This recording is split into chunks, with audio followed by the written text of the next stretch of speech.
čitanje knjige proroka Jona. Riječ Jahvina dođe Joni, sinu Amitajevu. Ustani, reče, idi u Ninivu, grad veliki, i propovijedaj u njemu, jer se zloća njihova popela do mene. A Jona ustade da pobjegne u Taršiš, daleko od Jahve. Siđe u Jafu i nađe lađu što je plovila u Taršiš. Plati vozarinu i ukrca se da otplovi s njima u Taršiš, daleko od Jahve.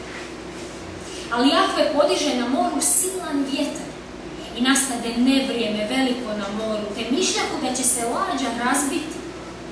Uplašiše se mornari, svaki zazva svoga Boga, i da bi je olakšali, stadoše iz lađe bacati tovar što ujaše u njoj. Jona pak bijaše sišao na dno lađe, legao i zaspao tvrdim snom. Zapovjednik lađe pristupi mu i reče, što spavaš kao zaklad? Ustaj i prizivlji Boga svojega. Možda će nas se sjetiti Bog taj da ne pogine. Potom rekoše jedni drugima, hajde da bacimo ždrijeb, da vidimo od koga nam dođe ovo zlo. Baciše ždrijeb i pade ždrijeb na Jonu. Oni mu onda rekoše, kaži nam, zbog koga nas ovo zlo snađe, kojim se poslom baviš? Odakle dolaziš? Iz koje si zemlje i iz kojega naroda? On im odgovori, ja sam Hebrej i štujem Jahvu, Boga nebeskoga, koji stvori more i zemlju. Ljudi se uplašiše veoma i rekoše mu, što si to učinio? Jer bijahu doznali da on bježi od Jahve, sam je to povjerio. Oni ga zapitaše, što da učinimo s tobom da nam se more smiri? Jer se more sve bješnije dizalo.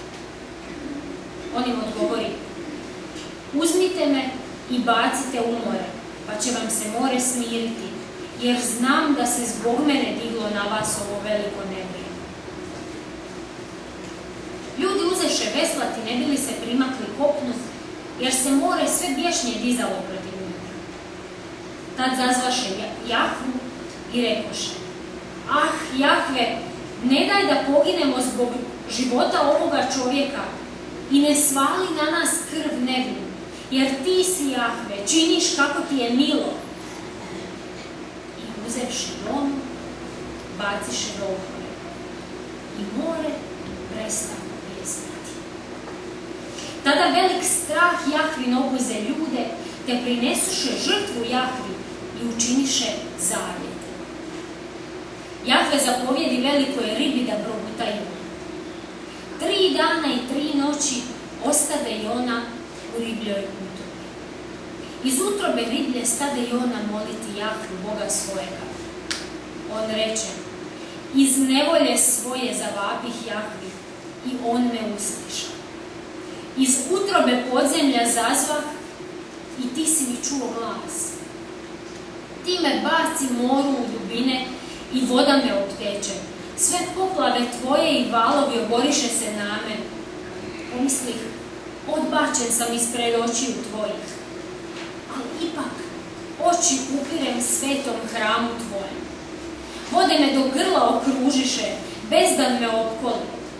Trave mi glavu omotaše, siđor do korijena planina. Nadamnom se zatvoriše zauvijek zasuni zemljini. Ali ti iz jame izvadi život moj, o Jahve, Bože moj. Samo što ne izdahnuh kad se spomenuh Jahve i molitva se moja k tebi vinula prema svetom hramu tvojem. Oni koji štuju isprazna ništavila, milost svoju ostavljaju. A ja ću ti s pjesmom zahvalnicom žrtvu prinijeti. Što se zavjetovah, ispunit ću. Spasenje je od Gospoda. Tada Jahve zapovjedi ribi i ona izbljuva Jonu na obalu. Riječ Jahvina dođe Joni drugi put. Ustani, reče mu, idi u Ninivu, grad veliki, i propovjedaj u njemu što ću ti reći. Jona ustade i ode u Ninivu kako mu Jahve zapovjedi. Niniva bijaše grad velik do Boga. 3 dana hoda. Jona prođe gradom dan hoda propovjedajući. Još 40 dana i Niniva će biti razorena. Ninivljani povjerovaše Bogu. Oglasiše post, obukoše se u kostrijet, svi od najvećega do najmanjega. Glas doprije do kralja Ninivskoga. On ustade s prijestolja, skide plašt sa sebe, odjenu se u kostrijet i sjede u pepelu. Tada se po odredbi kralja i njegovih velikaša oglasi i objavi u Ninivi: ljudi istoka, goveda i ovce da ne okuse ništa, ni da pasu, ni da vodu piju, nego i ljudi istoka da se pokriju kostrijeću, da glasno Boga zazivlju i da se obrati svatko sa svojeg zlog puta i nepravde koju je činio. Tko zna, možda će se povratiti Bog, smilovati se i odustati od ljutoga svog gnjeva da ne izgine. Bog vidje što su učinili, da se obratiše od svojega zlog puta. I sažali se Bog zbog nesreće kojom im bijaše zaprijetio i ne učini. Joni bi veoma krivo i raseli se. I ovako se pomoli Jahvi: ah, Jahve, nisam li ja to slutio dok još u svojoj zemlji bijah? Zato sam htio prije pobjeći u Taršiš, jer znao sam da si ti Bog milostiv i milosrdan, spor na gnjev i bogat milosrđem i da se nad nesrećom brzo sažališ. Sada, Jahve, uzmi moj život, jer mi je bolje umrijeti nego živjeti. Jahve odgovori: srdiš li se ti s pravom? Jona iziđe iz grada i sjede s istoka gradu. Načini ondje kolibu i sjede pod njom u hlad da vidi što će biti od grada. A Jahve Bog učini da izraste bršljan nad Jonom i pruži sjenu njegovoj glavi te da ga izliječi od zloboja. Jona se bršljanu veoma obraduje, ali sutradan u osvit zore Bog zapovjedi crvu da podgrize bršljan. I on usahne. Kad je ogranulo sunce, posla Bog gruč istočni vjetar. Sunce je palilo glavu Joninu te je sasvim klonilo. Poželje umrijeti i reče: bolje mi je umrijeti nego živjeti. Bog upita: srdiš li se s pravom zbog bršljana? On odgovori: da, s pravom sam ljut na smrt. Jahve mu reče: tebi je žao bršljana, oko kojega se nisi trudio, nego je u jednu noć nikao i u jednu noć usahnuo. A meni da ne bude žao Ninive, grada velikoga, u kojem ima više od 120.000 ljudi, koji ne znaju razlikovati desno i lijevo, a usto i mnogo životinja. Čitanje Evanđelja po Mateju, 7. poglavlje.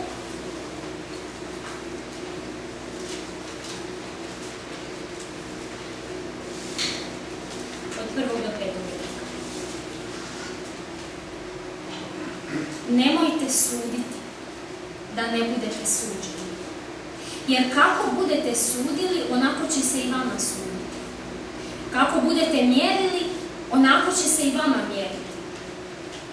Što imaš gledati trun u oku brata svojega, a brna u svom oku ne zapažaš?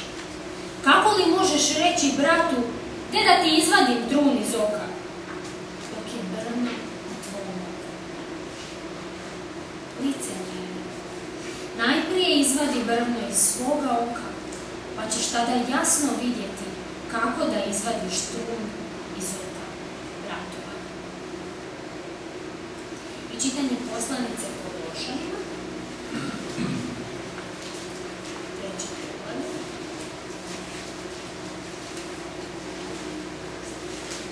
Od 12.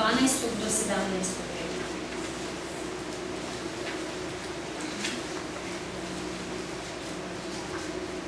Obucite se dakle, budući da ste izabranici Božji, sveti i ljubljeni, u milosrdnu srdačnost, dobrotu, poniznost, krotkost i strpljivost.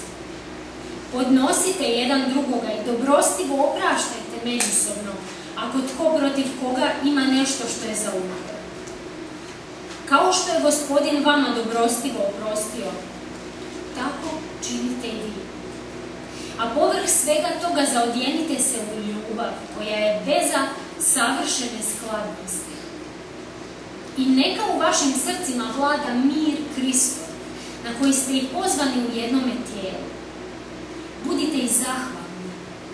Neka riječ Kristova obilno stanuje u vama. Poučavajte i opominjite jedan drugoga sa svom mudrošću.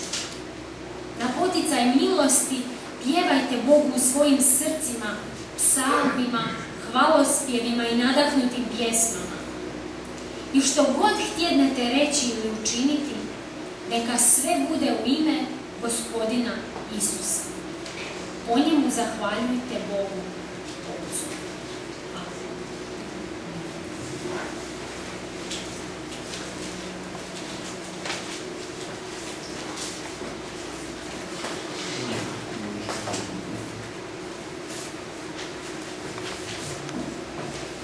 Dobro jutro.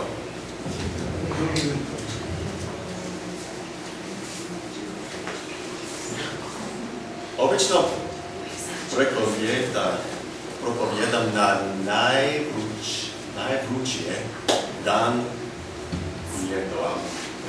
Danas nije tak. Trebate.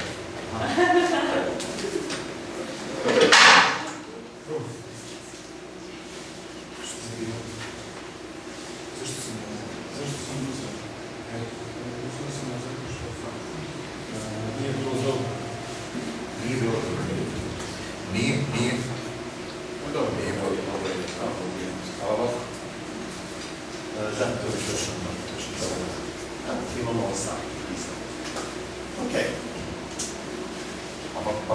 What did you notice about the reading of the book of Jonah that's been different from the other minor prophets we've been reading so far?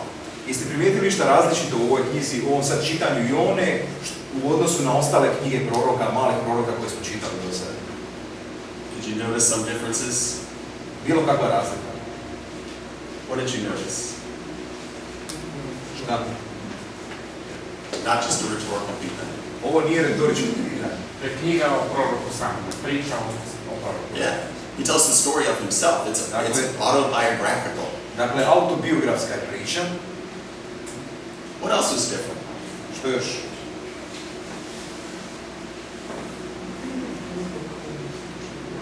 For you, was it easier to understand the book of Jonah reading through it than the other books we've been reading thus far? Je vam lakše bilo razumjeti ovu knjigu čitajući Jonu nego ostale koje smo do sad pročitali? For me it is. It's easier to understand a story that unfolds than... Tako i meni, lakše mi je pročitati jednu priču koja se onako lijepo razvija than warnings and what would you say the others? And prophecies that the other prophets have been. Nego recimo koje kakva upozorenja ili proročanstva ili sve ovo ostalo što su drugi proroci pisali. If you were to ask a child who has been in Sunday school, kad biste upitali dijete koje je išlo u nedjeljnu školu, to name one story from the minor prophets, da vam ispriča jednu priču ili da imenuje jednu priču iz malih proroka, what story do you think he'd tell? šta mislite koja bi to priča bila? The story of Hosea and how he married a prostitute? Ona priča o Hošeji, kako je oženio prostitutku. No, we don't tell our kids that story. O djeci ne govorim. Kids know the story of Jonah and the whale. Djeca znaju priču o Joni i kitu. So that's one difference too, is that children know this story. To je, That's one difference. aha, to je još jedna razlika. Djeca, dakle, znaju ovu priču. Another difference is usually, I don't think most children could even name another of the minor prophets. A druga stvar je isto tako da ja ne znam ili bi djeca uopće znala imenovati još jednog manjeg proroka. Another difference is that Jonah initially ran from telling the prophecy that God gave him. Još jedna razlika je u tome što je Jona ispočetka bio neposlušan i pokušao je pobjeći od Boga umjesto da dostavi to proročanstvo koje mu je Bog dao za Ninivljane. Another difference is Jonah does not come out looking like a good prophet in this I još story. jedna razlika je Jona uopće ne ispada nikakav pozitivac u ovoj priči. And finally, Jonah is talked about and quoted more in the New Testament than any other minor prophet. I u konačnici o njemu se najviše priča i najviše se citira od svih malih proroka u Novom Zavjetu. But I realized in preparing for this sermon that there are a few sermons I could have preached from the book of Jonah. Ali kako sam se pripremao za ovu propovijed, vidio sam da postoji par različitih načina na koji mogu pristupiti ovoj priči. And I just want to tell you a few of the sermons that I'm not going to preach this morning. I sad ću vam reći par putova ili par propovjedi koje jutros neću propovijedati. When faith challenges science, Kad vjera izaziva znanost. looking at the miracles that happen in the book of Jonah. Pogledajmo, dakle, čudesa koja su se dogodila u knjizi proroka Jona. And even though I'm not preaching that sermon, I iako neću propovijedati tu propovijed, I just want to point out that Jesus himself corroborates the story of Jonah. Želim istaknuti kako sam Isus potvrđuje ovu priču o Joni. Jesus talks about Jonah as a real person and the events of his life as real happenings. Dakle, Isus priča o Joni kao stvarnoj osobi i o događajima u njegovom životu kao stvarnim događajima koji su se uistinu dogodili. Of course, I don't think they could have happened without miraculous intervention from God. Naravno, ne mislim da su se mogli dogoditi bez čudesne intervencije Božje, But I do think they actually happened. ali vjerujem da su se dogodili. The whale is not an allegory. Ili velika riba. Yeah, velika riba. Velika riba nije nikakva alegorija. Ne znam koja je to riba, ne mora biti kit. Ne biti kit, ne mora biti velika riba. No. Moram te ispraviti. Okay. So the second sermon I'm not going to preach today Dakle, is druga propovijed koju danas neću propovijedati that half-hearted repentance leads to half-hearted obedience. je da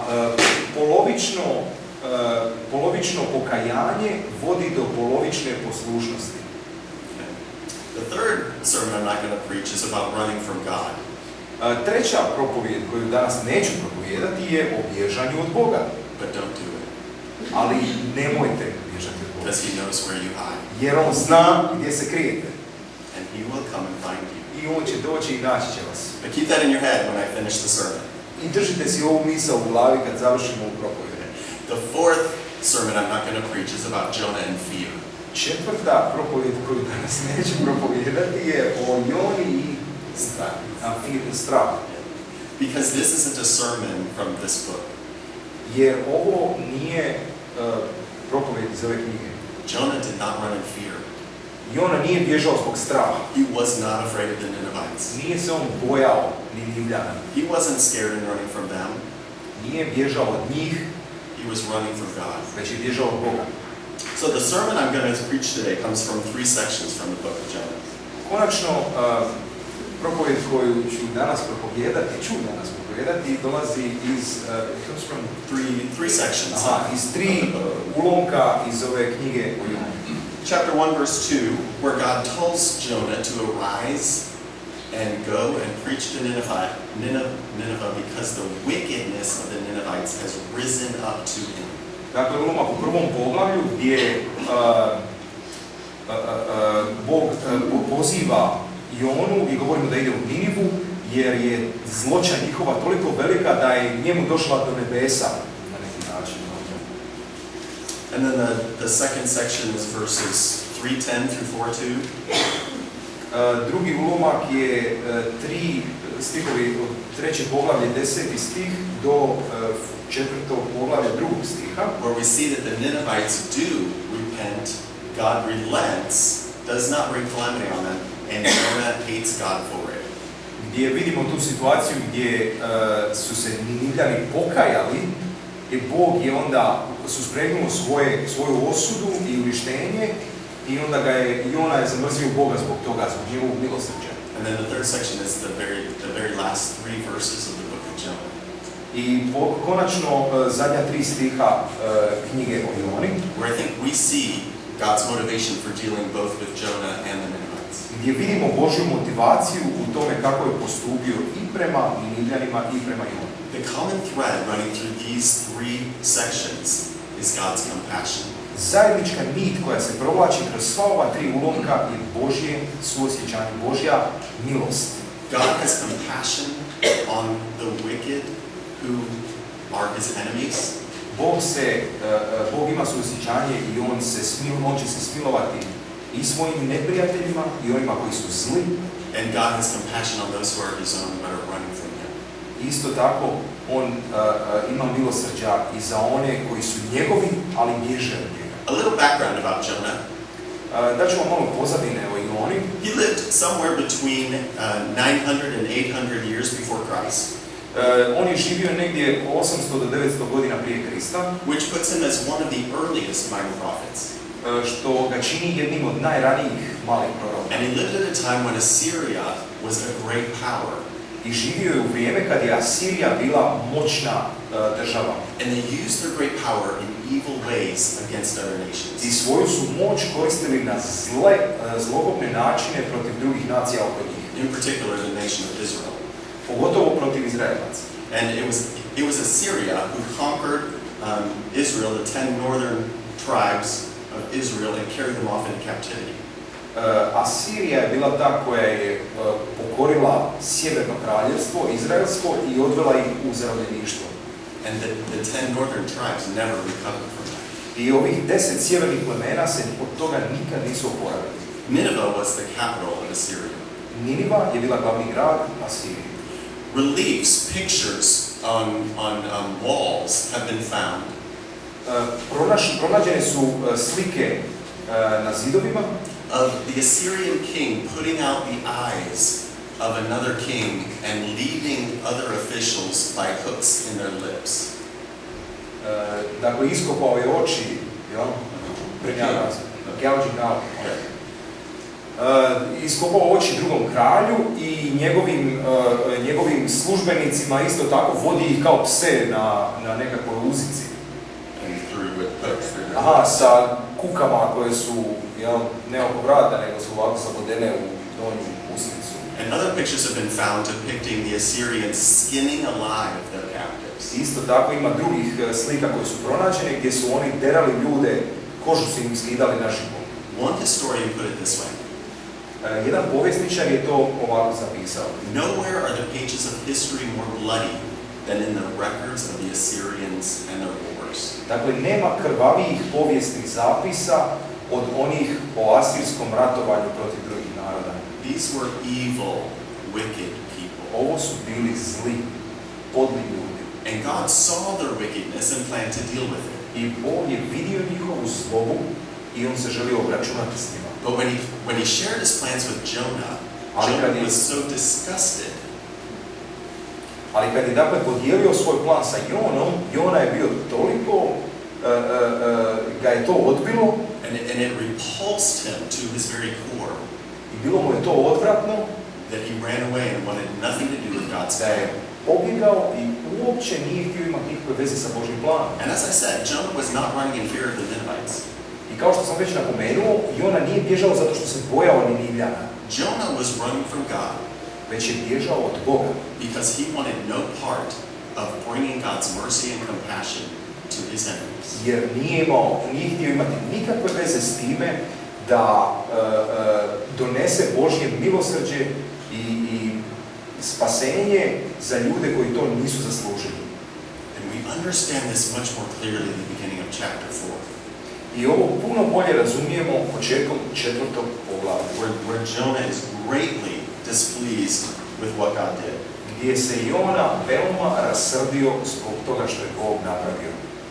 And when we hear it from Jonah's own perspective, I ovo čujemo, pogledajmo sad Joninu perspektivu.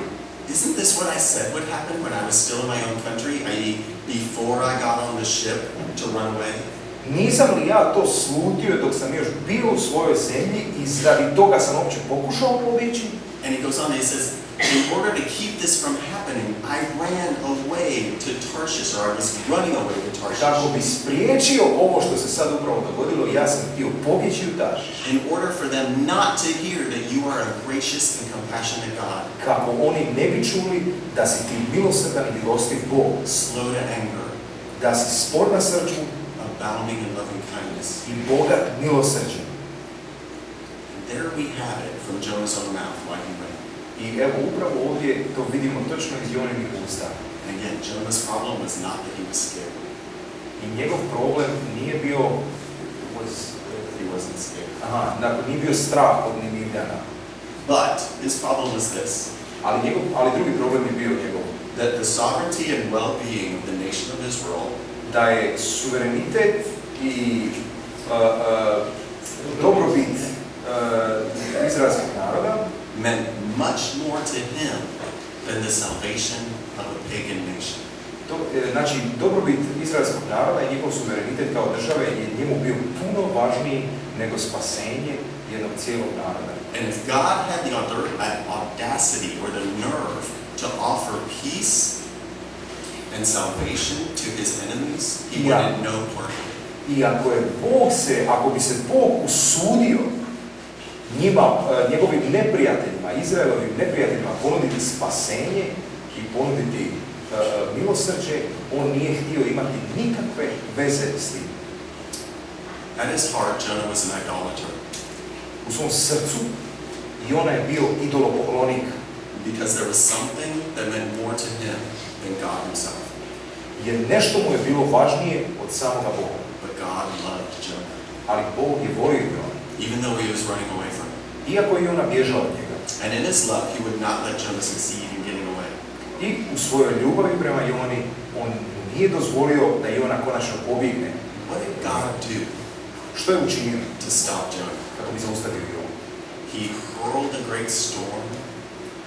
Poslao je veliku oluju na more.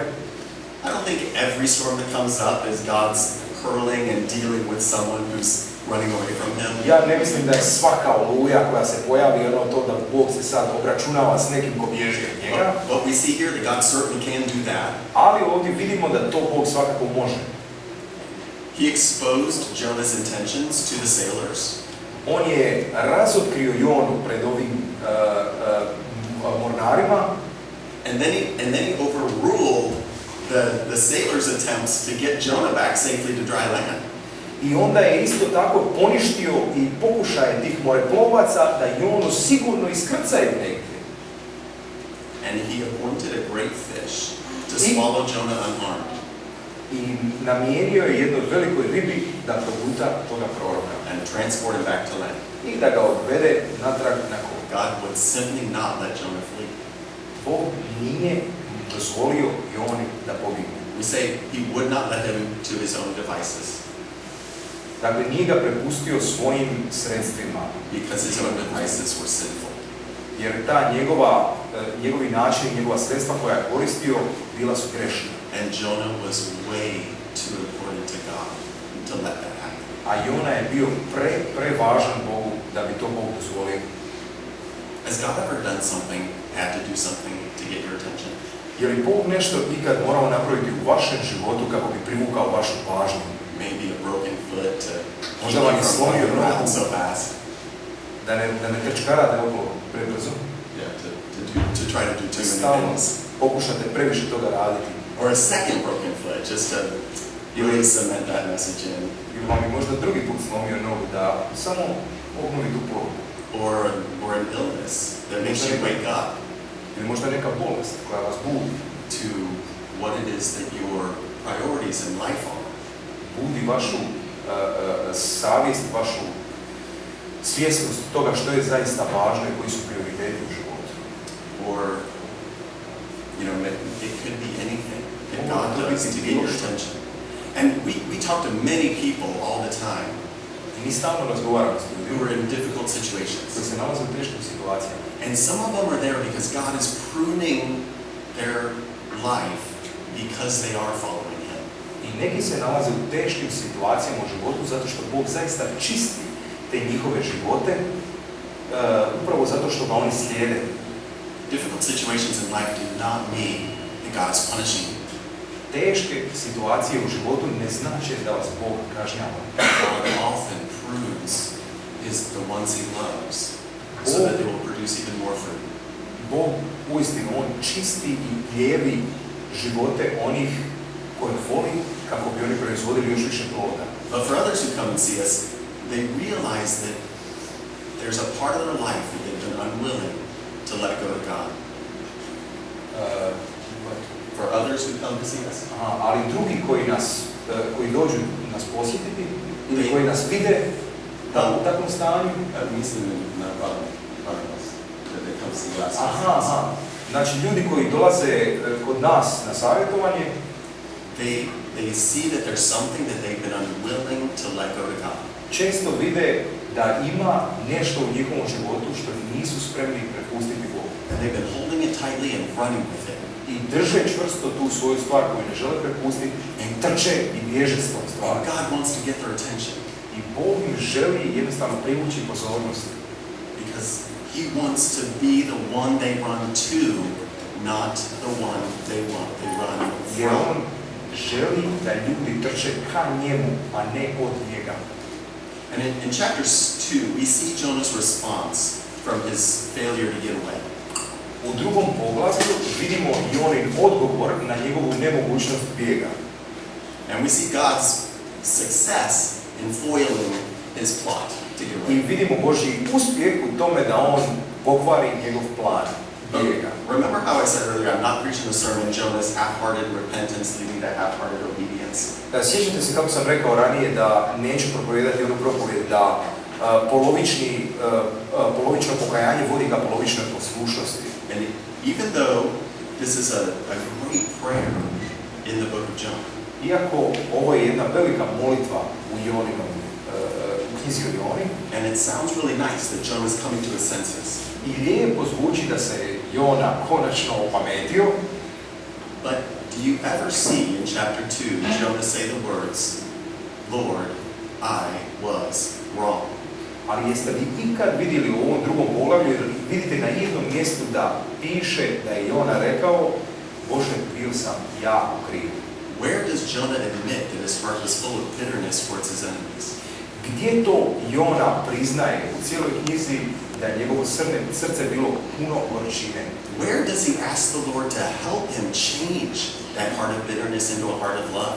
Ima li jedno mjesto gdje on traži Boga da Bog promijeni to njegovo srce puno gorčine u jedno srce puno ljubavi i suosjećanja? And where does he ever accept the burden of a prophet to take the message of salvation to a pagan nation?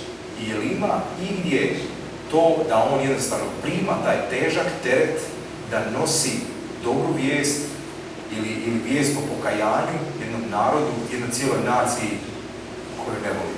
At this point, we don't see it. U ovom trenutku mi ne vidimo ništa In od ovih fact, stvari by the end of the book, we still don't see it. Sve do kraja knjige nigdje se ne vidi to njegovo raskajano srce. But we do continue to see God love Jonah and pursue him. Ali ono što definitivno vidimo to je da Bog voli Jonu i da ga konstantno priziva sebi. And he constantly, compassionately engages Jonah in his work. I uvijek i konstantno u ljubavi prilazi Joni i poziva ga na posao. And it's funny, after Jonah blows up at God and expresses his anger at what God did, Ali zanimljivo je to kad Jona eksplodira i kad postane ljut na Boga zbog toga što je Bog oprostio i što je on napravio za Asirce. and I just want to point out that what Jonah says about God there, Želim samo istaknuti da ono što je Jona rekao o Bogu, I knew that you were a gracious and compassionate God, slow to anger and abounding in loving kindness.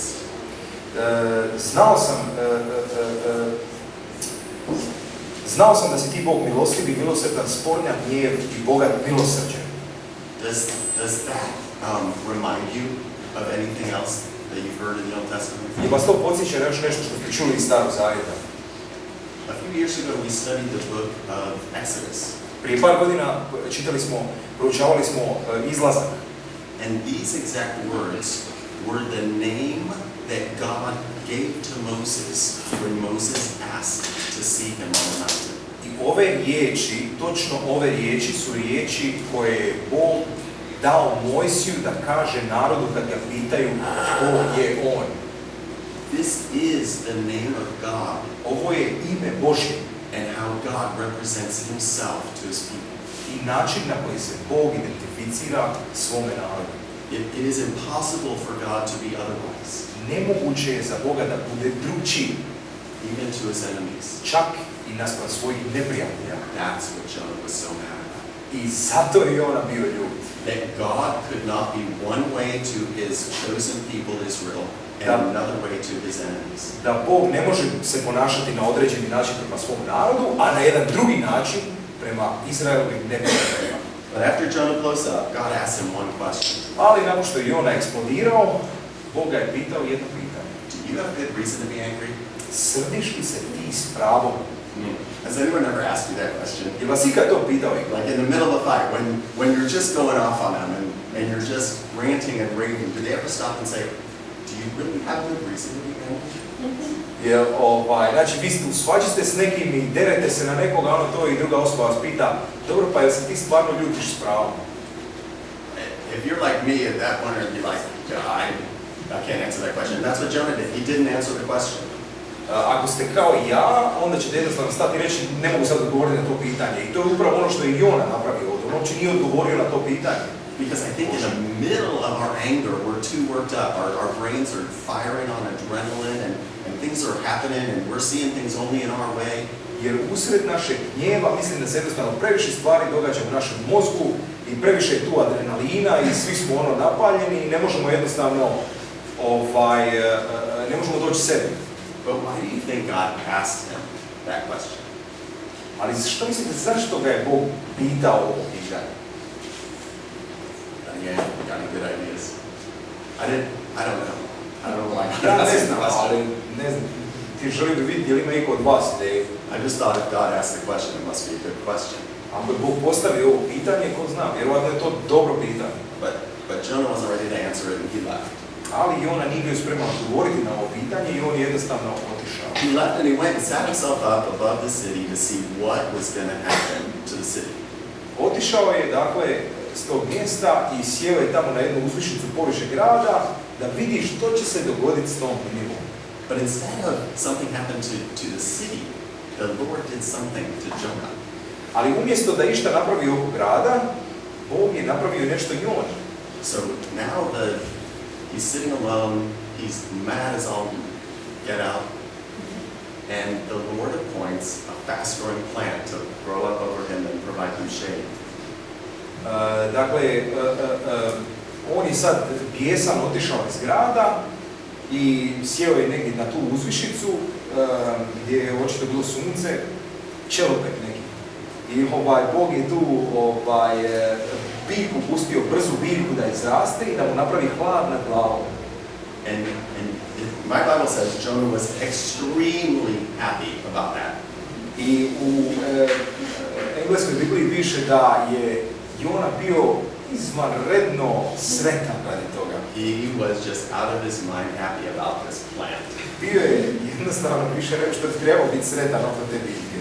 But then we see God appoints a worm.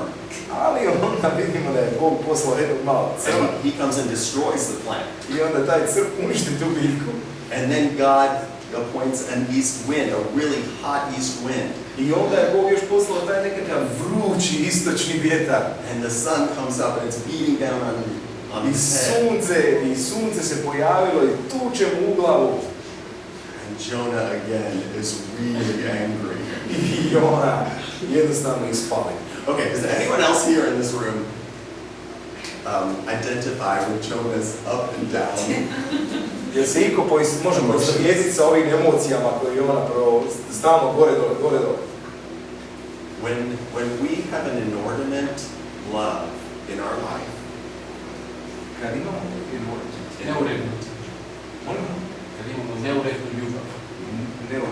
imamo neurednu ljubav u našem životu, something that just has to be in order for our lives to make sense or be happy. Nešto što mora biti jednostavno u redu i složeno i uredno u našem životu kako bismo mi bili sretni i kako bismo bili zadovoljni. That inordinate love is like a speedboat. Ta neuredna ljubav je kao jedan gliser.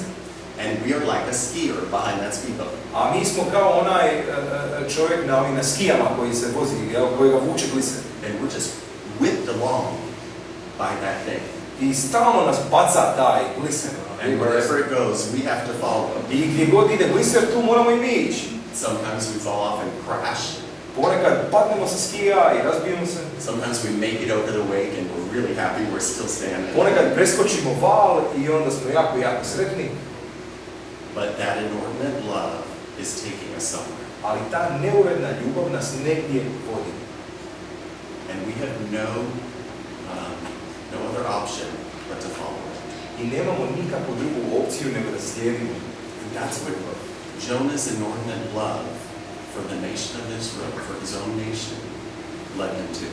I tome je Jonu, njegova neuredna ljubav prema njegovom narodu, odvela.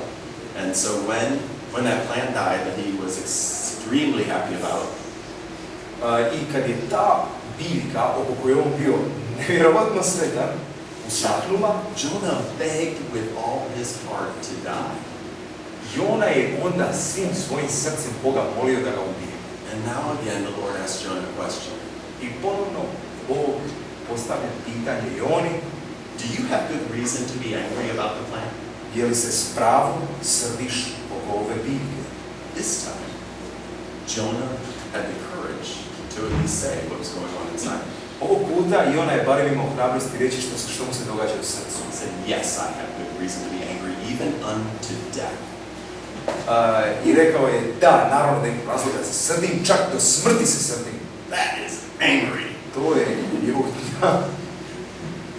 But have you ever been so hurt Ali jeste li nekad bili toliko povrijeđeni or angered by a situation ili da vas je nešto toliko razljutilo that you see the Lord got you into this situation, i vidite da vas je Bog doveo u tu jednu situaciju that you despaired of ever finding hope or happiness in life again? da padnete u toliki očaj da mislite da više nikad nećete pronaći ni nadu, ni sreću, happiness u životu.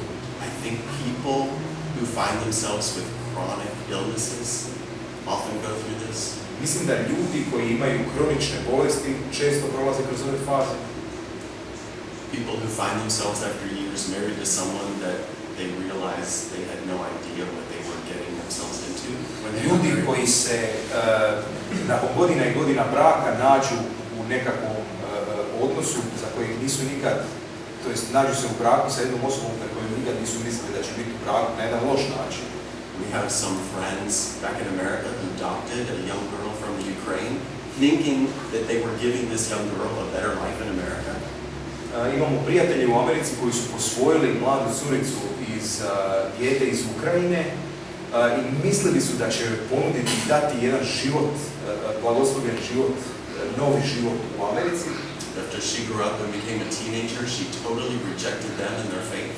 Nakon što je odrasla i nakon što je postala tinejdžerica, totalno je njih kao roditelji odbacila i odbacila isto tako i njihovu vjeru. Ended up involved in prostitution and drugs on the streets. I uvalila se u prostituciju i droge na ulicama. They had no idea what they were doing, what they were getting into when they adopted this child. Da, oni nisu imali pojma u što su se uvalili kad su posvojili ovo dijete. There are many things that happen in life that we don't know how we got ourselves into that. Puno stvari ima koje se događaju u našim životima da jednostavno nemamo pojma uopće kako smo došli do toga. And there are even more things that we wonder, why did God lead me into this? A još više stvari ima za koje se vjerovatno pitamo, dobro, pa zašto me Bog uopće doveo u ovu situaciju? And that is where Jonah is. I tu se Jona sada trenutno nalazi. And at the end of the story, we still don't see a hint of a truly repentant heart of Jonah. I na kraju cijele priče mi još uvijek ne vidimo nikakav, niti trag pravog pokajanja u Joni. And yet, I believe that there's reason to hope for Jonah. Ali there's reason to hope. Da i postoji razlog za nadu u ovoj priči kod Jone. And because of that, I believe that there's reason for hope for us. I zbog toga mislim da postoji razlog za nadu i za nas. If we ever find ourselves in a situation that seems overwhelming, we just want to run. Ako se ikad pronađemo u situaciji koja nam se čini kao da je to previše i želimo bježati, and the reason I think that there's hope is from chapter 1, verse 1. I razlog zbog kojeg mislim da ima nade za nas nalazi se u prvom poglavlju stih 1. The word of the Lord came to Jonah. Riječ Jahvina dođe Joni. No one but Jonah Nitko osim Jone knew all of these things that had happened to him. je znao sve ove stvari koje su se njemu dogodile. No one but Jonah knew all that he had done wrong. Nitko osim Jone nije znao ni sve ove loše stvari, zle stvari koje on sam napravio. And I think that the fact that we even have the book of Jonah in our Bible I mislim da je jedini razlog zašto uopće imamo knjigu o Joni u našoj Bibliji is evidence that Jonah eventually, truly repented. je da se Jona, razlog tome je vjerovatno da se Jona kasnije istinski, dubinski pokajao zbog ovoga što je napravio. And the fact that the story doesn't end with Jonah looking good I činjenica da priča ne završava s time da je Jona se sad popravio i super sad zbogom, I think that's evidence that Jonah finally understood that even though, yes, God loved him and he is important to God, mislim da je to dokaz toga da je Jona konačno shvatio da iako Bog je njega volio i on je Bogu bio važan, the greater story here is God's compassion on his enemies. veća priča u cijeloj ovoj knjizi je o Božjem milosrđu i milosti. That is the story of God's salvation for us. I to je ujedno i Božja priča o našem spasenju. Romans says that while we were yet sinners, Christ died for us. U Rimljanima piše da je Krist umro za nas dok smo mi još bili grešnici. Paul says, while you were yet in your sin, you were enemies of God. He made a way for you to know him. Dakle, Pavao kaže, dok ste vi još bili Božji neprijatelji, dok ste još uvijek bili grešnici, Bog je stvorio za vas način da postanete dio njegovog naroda, njegove ljubavi. And I think what drives God towards his enemies is compassion. I mislim da ono što Boga tjera da pronađe način za spasenje njegovih neprijatelja i njegova milost i milosrđe. Compassion is an understanding of the true state of another individual and then acting in the best interest of that person. Suosjećanje, dakle, koje Bog ima, to je, definicija toga je da se potpuno možete saživiti s tom osobom, znati kako se ta osoba osjeća i onda djelovati za njihovo najbolje dobro, raditi ono što je za njih najbolje. Compassion could be an understanding of a person's true spiritual state. A person's true spiritual state. And understanding of compassion. Još jedno značenje ove suosjećanja može biti isto tako da uistinu razumijete nečije duhovno stanje. That they are like sheep without a shepherd. They're wandering lost. Ljudi koji su izgubljeni su kao ovce bez pastira. Oni lutaju i izgubljeni su. Or they are deceived. Ili su jednostavno prevareni u svom životu, zavarani. Or they are hurting and in rebellion like Jonah. Ili su jednostavno imaju nekakvu duboku bol i u pobuni su protiv Boga, baš kao što je bio i Jona. People who are desperately wanting relief from a painful situation. Ljudi koji očajnički žele bilo kakav predah od jedne bolne situacije. And whatever their spiritual state, koje god da je duhovno stanje u kojem se ti ljudi nalaze, compassion first says this. Suosjećanje i to milosrđe prvo kaže ovo. I wonder what would best help them to see the truth of who God is. Što bi najbolje pomoglo ovoj osobi da uistinu spozna Boga onime kakav on jest. That he is gracious and compassionate, slow to anger, abounding in loving kindness. Da je milosrdan i milostiv, da je spor na srdžbu i obiluje milosrđe. Compassion always leads us, and leads God, and therefore should lead us, to do what is best for the other person. Suosjećanje bi nas uvijek trebalo poticati da radimo ono što je najbolje za osobu s kojom suosjećamo. I wanted to, we have a few minutes, take a really short quiz. You ready for a quiz? Jeste spremni za jedan mali test, jedan mali ispit, blitz test. Breathe deeply, put on your thinking caps, and could I have the PowerPoint? Duboko dišite, stavite svoje kape za razmišljanje. To u Hrvatskoj ne postoji, to samo u Americi postoji te kape. Okay, so what I'd like you to do is see if you can take the passage and remember what it was that happened after that. Dakle, pročitajte ovaj ulomak i pokušajte se prisjetiti što se događa nakon ovoga. Okay, can you read that? Kad su izlazili iz Jerihona, pođe za njim silan svijet i gle, dva slijepca sjeđahu kraj puta. Čuvši da Isus prolazi, povikaše: Gospodine, smiluj nam se, sine Davidov. Mnoštvo ih je ušutimalo, ali oni još jače viknuše: Gospodine, smiluj nam se, sine Davidov. Isus se zaustavi, dozove ih i reče: Što hoćete da vam učinim? Kažu mu: Gospodine, da nam se otvore oči. Isus se ganut. What happened? Come on. Šta se dogodilo? You know what happened. Šta se dogodilo? What happened? Don't look. Nemojte gledati dalje. Sažali. Okay. Zaciągnął se i... Okay, go to the next slide. Idemo na Isus se ganut.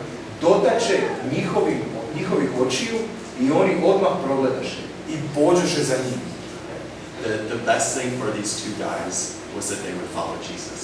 Dakle, najbolja stvar u vezi ove dvojice je što su oni pošli za Isusom. Jesus had compassion on them, Isus im se smilovao and he did what was in his power to do what was best for them. i on je napravio sve što je bilo u njegovoj moći za njihovu dobro. Okay, next slide. Sljedeći slajd. This one's shorter. I prođe svom Galilejom, propovijedao je njihovim sinagogama i zloduhe izgonio. I dođe k njemu neki gubavac, klekne i zamoli: Ako hoćeš, možeš me očistiti. Isus ganut.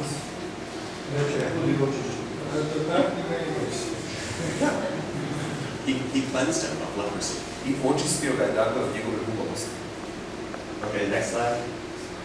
Dakle, nakon toga uputi se Isus u grad zvani Nain. Pratili su ga njegovi učenici i silan svijet.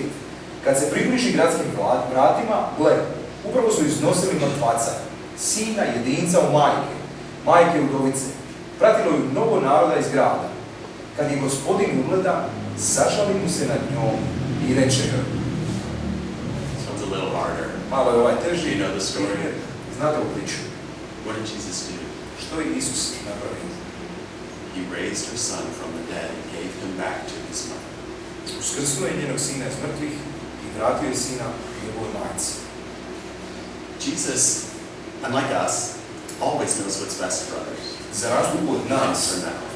Isus uvijek zna što je najbolje za druge. But that's one reason why we have the Holy Spirit. Ali to je jedan od razloga zašto imamo Duha Svetoga. So that we can pray Kako bismo se mogli moliti and ask God, what would be the best thing for me to do in this person's life? i tražiti Boga da nam kaže šta bi bilo najbolje za ovu osobu. And I wanted to read that passage out of Matthew 7. I htio sam pročitati ovaj ulomak iz Mateja 7. poglavlju, Because sometimes the best thing we can do for someone else is help take the speck out of their eye. jer ponekad je najbolja stvar koju možemo napraviti za neku osobu izvaditi taj trun iz njihovog oka. Have you ever had a speck in your eye? Jeste ikad imali trun u oku? When Jackson was little, he accidentally got a fig leaf part in his eye. Kad je Jackson bio mali, njemu se jedan komadić smokvinog lista zalijepio na oko. Have you ever touched a Jeste ikad dotaknuli smokvin list? They have little prickly things that just Oni su attach bodljikavi, themselves. oni su bodljikavi, onako, So ošteni. we could not get it out. I mi to nikako nismo mogli So we izvaditi. took him down to Vinogradska bolnica, I onda smo ga odveli u bolnicu u Vinogradskoj and they could deal with him and get the fig leaf out. i oni su mogli izvući taj list van. But you know what was strange? Ali znate šta je bilo čudno? Or maybe it wasn't strange, I don't know. Možda i nije bilo čudno, ne znam. The person who was taking the fig leaf out Osoba of koja Jack's je eye vadila taj komadić lista iz oka did not have two big fig leaves attached to their own eyes. nije imala dva velika ovako smokvina lista na svojim očima. Their eyes were clear, Njegove oči su bile čiste. so that they could see to take the fig leaf Kako out bi of mogao Jackson's eye. vidjeti da izvadi taj komadić lista iz njegovog oka. And the funny thing about Matthew 7 is that it doesn't say, don't get involved in other people's lives. I ono što je smiješno u vezi ovoga, ili zanimljivo u vezi ovoga ulomka iz Mateja, je tu ne piše nemojte se ljudima miješati u živote. Don't try to take the things that you see are hurtful to other people away. Nemojte pokušati uzeti stvari koje se čine kao da druge ljude bole iz njihovih života. It says, when you see one of those things, Ne, nego kaže kad vidite trun u tuđem oku, first deal with yourself. prvo se pobrinite za sebe, Do you have something in your own eye? pogledajte imate li vi išta u svom oku And deal with that. i s tim se pozabavite So that you can deal with the speck in kako your biste brother's eye. mogli pomoći bratu koji ima trun u svom oku. Compassion means that we get involved in other people's lives. Suosjećanje podrazumijeva ulazak i miješanje u tuđe živote. Love means that we are members of one another. Ljubav znači da smo udovi jedan drugoga. We have got to engage in each other's lives, I moramo se angažirati u životima jednih drugih, even in painful situations. čak i u bolnim situacijama. That is what compassion drives us to do. To nas suosjećanje čini da radimo. So how can we enter other people's lives? Kako da dakle uđemo u tuđe živote?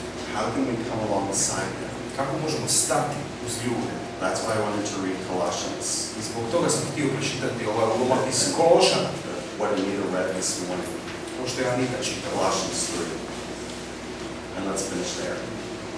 3. poglavlje Kološana, 12 do 17.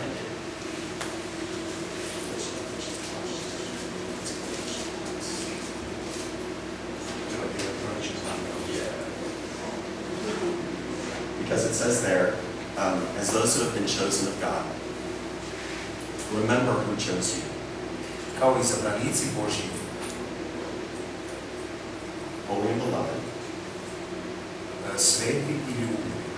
God is telling you what you are. Bog vam ovdje govori ko ste vi u njemu. You're not a dirty, pitiful sinner. Vi niste prljavi, jadni grešnik. You are not a worthless piece of human, what's the word, waste. Niste jedan jadan komad ljudskog otpada. You are holy and beloved. Vi ste sveti i vi ste ljubljeni. So put on a heart of compassion. I zato zaodjenite se u milosrdno srce.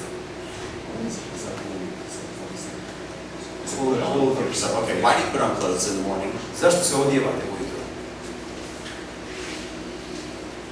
Come on, this is the easiest question I've asked all day. To je najlakše pitanje cijelo dan. Why do you put on clothes in the morning? You protect us. Okay. Da bi se zaštitili. So that others will see you in your clothes, not in your not clothes. Kako bi vas ljudi vidjeli u vašoj odjeći, a ne u vašoj neodjenutosti. Your nakedness is still there underneath. Vaša golotinja je još uvijek ispod odjeće, But you see my clothes. ali vi vidite moju odjeću. Okay. When Paul is telling them to put on compassion, put on a heart of compassion, Kad im Pavao govori da se zaodjenu u milosrđe, milost, he realizes that they're still the people that they were underneath. on još uvijek shvaća da su ispod toga što su se zaodjenuli oni ljudi. And he's trying to remind them they are holy and beloved. I on njih podsjeća na to da su oni sveti i i da su ljude. But even if they aren't compassionate, he says you need to put on compassion.